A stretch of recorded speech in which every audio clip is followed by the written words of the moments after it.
Friday's first video for you is we have 6 news stories for you. First one is from Eritrea. It seems that the European Union has decided to engage Eritrea. Policy of isolation and sanctions is changing. And the world, the EU, the US, they now want to engage Eritrea diplomatically, politically.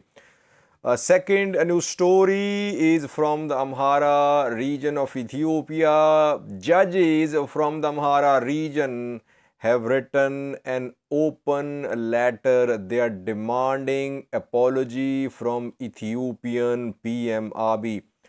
Third news story is from Tigray. Ethiopian Disaster Risk Management Commission claims that more than 1,000 trucks are still missing. Some figures have been shared by Ethiopian Disaster Risk Management Commission about the 8 trucks which entered Tigray.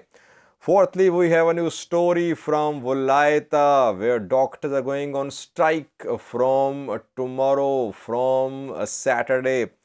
Fifthly, US Africa Media Hub has shared a video clip of Antony Blinken, US Secretary of State, who is acknowledging some measures adopted in Ethiopia to improve the efficiency of the use of fertilizers by Ethiopian farmers. And lastly, very important news story is from Oromia views.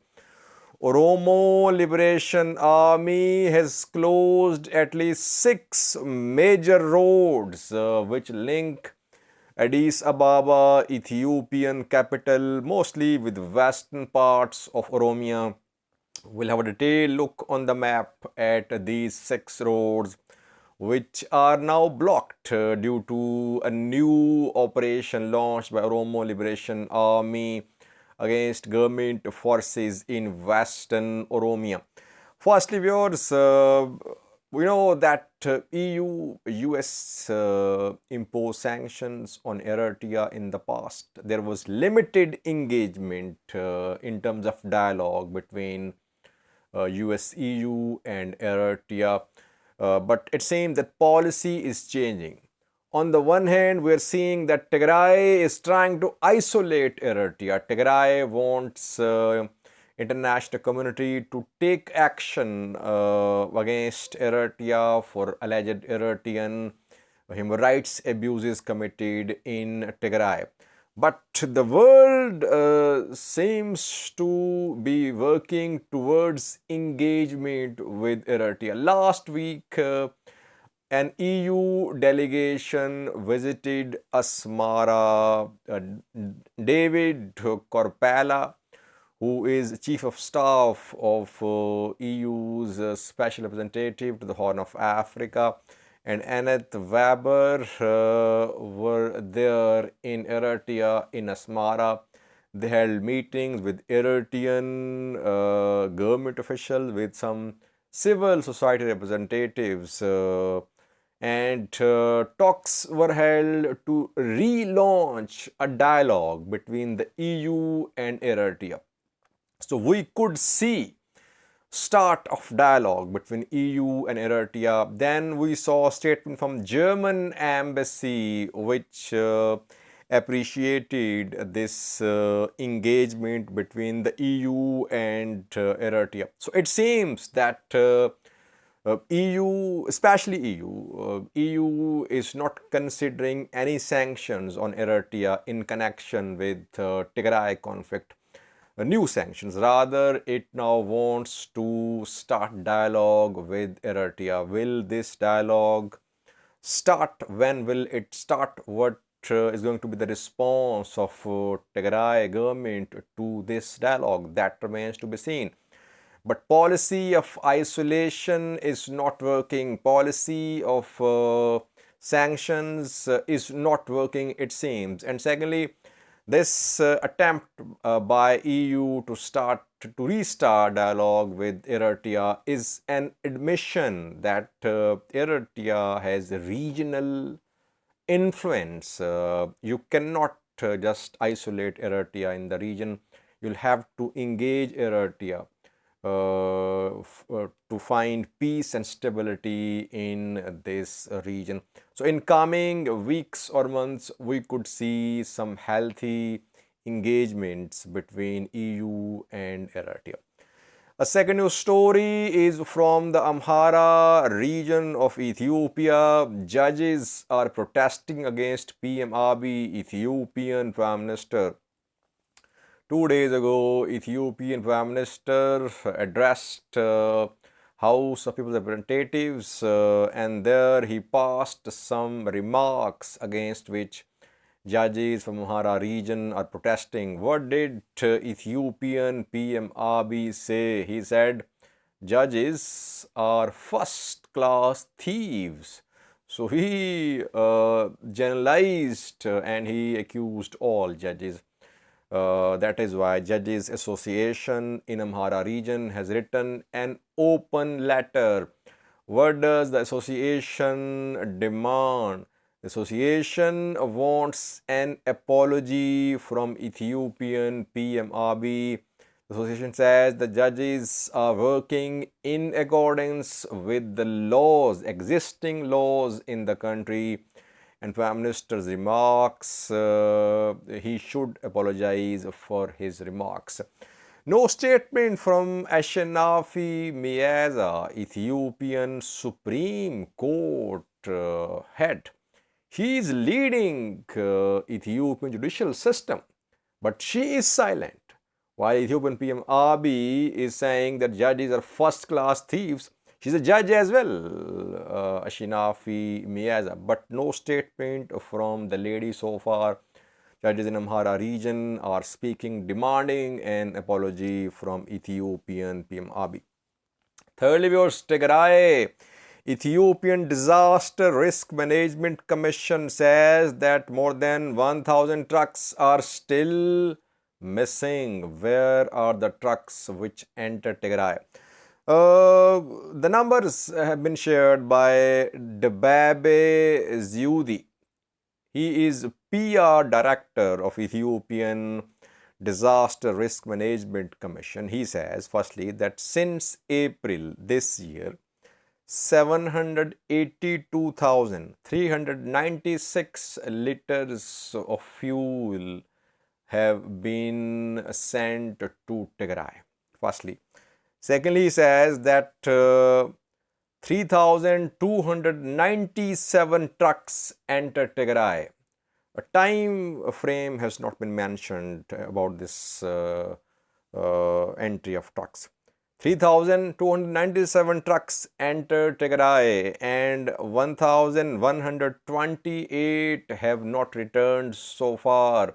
Where are these trucks? Interestingly, a few days ago, World Food Program in a statement said that the trucks which have entered Tigray in recent weeks, 80 to 90% of the trucks are returning. So what Ethiopian Disaster Risk Management Commission is sharing as figures, does these figures include all trucks which have entered Tigray since the start of Tigray conflict? Or are these figures related to just this year's air delivery to Tigray? It's not clear. But the commission says that 1,128 trucks have not returned from Tigray so far. Fourthly, viewers, Wolaita people have been struggling for an independent, separate regional state for years, but still part of SNNPR. Now their doctors are going on strike from tomorrow. Wolaita, Sodo, University Hospital doctors, physicians, specialists, they have issued a statement. They say that from Saturday, they'll be on strike. Only emergency services will be provided. Why is that Wolaita doctors are going on strike? They say that their salaries, their dues rather, are unpaid. and their overtime dues are also unpaid. That is why they have decided to go on strike from Saturday, from tomorrow. Update you on Saturday about the strike of doctors in Wolaita zone. Fifthly, viewers, US Secretary of State Anthony Blinken is appreciating Ethiopia for some measures adopted to maximize the use of the efficiency of the use of fertilizers in Ethiopia by Ethiopian farmers. He, in a video which has been shared by US Africa Media Hub, said that he said there is shortage of fertilizers around the world, and fertilizer prices are skyrocketing. In Africa, the prices have quadrupled, and Russia Ukraine conflict is having an impact as well, leading to price rise. So what is required is that those countries which are producing fertilizer should produce more, like US has committed. US has allocated $500 million for more fertilizer production. And secondly, he said that whatever fertilizer is available, it should be used efficiently. And here countries should learn from Ethiopia. Take a listen to what he said, then next news story.